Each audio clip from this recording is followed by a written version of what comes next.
ప్రభు అనగా ఏలేవాడు, పరిపాలించేవాడు. ఇది ఎవరికి అంటే కనుక అందరికీ. అది రాయబడిన మాట ఏంటి తెలుసా? అందరికీ. ప్రభు అందరినీ పరిపాలించేవాడు, అందరికీ పరిపాలించేవాడు.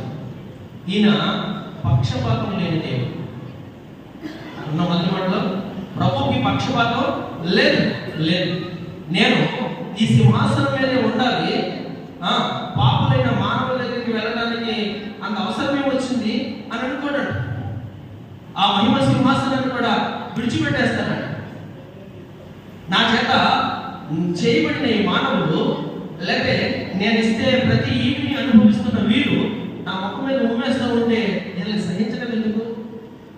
లేకపోతే కొరడాలతో నన్ను కొడుతూ ఉంటే, ఒళ్ళ కిరీటం పెట్టి ఏడన చేస్తూ ఉంటే, ఈ బరువైన సిలువను నా మీద మోపి నన్ను మోయిస్తూ ఉంటే కనుక అంత అవసరమా సహించడము అని అనుకునేవాడు కాదు. ఎందుకు అంటే కనుక ప్రతి ఒక్కరిని కూడా ప్రేమించే దేవుడిగా ఉన్నాడు కనుక ఏ ఒక్కరూ నశించిపోకూడదని, నశించి నరకానికి వెళ్ళిపోకూడదని, నిత్య జీవానికి ప్రవేశపెట్టడానికి ఆయనే రూపం మార్చుకుని అందరికీ ప్రత్యక్షము అయ్యాడు. అందరి కోసం ఈ భూమి మీదకి వచ్చాడు. దేవుడు అంటే ఈయనే, రక్షకుడు అంటే ఈయనే. కానీ అప్పుడున్న యూదా జనాంగము, యెరూషలేము ప్రజలు ఆయనకు వ్యతిరేకంగా, విరోధంగా ఈయన కార్యాలను బట్టి, లేక ఈయన చేస్తున్న మంచి పనులు బట్టి లోకమంతా ఈయన వెంటబడి వెళ్ళిపోతుంది.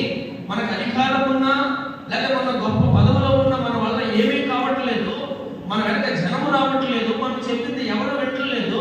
అందుకు ఈయన్ని అంతమొందించేద్దాం, ఏదో ఒక తప్పును వెతికి శిక్షను ఖరారు చేద్దామని ప్రయత్నం చేసి అన్యాయంగా శిక్షించడానికి, చంపడానికి ప్రయత్నం చేశారు. కానీ లేఖనముల ప్రకారమే ఆయన ప్రాణం పెట్టడానికి వచ్చాడు. ప్రాణం పెట్టగలను, తీసుకోగలనని ముందుగానే చెప్పాడు. చనిపోతే అంతా అయిపోద్ది అనుకున్నారు. కానీ అసలైన జీవితం మానవునికి చనిపోయిన తర్వాత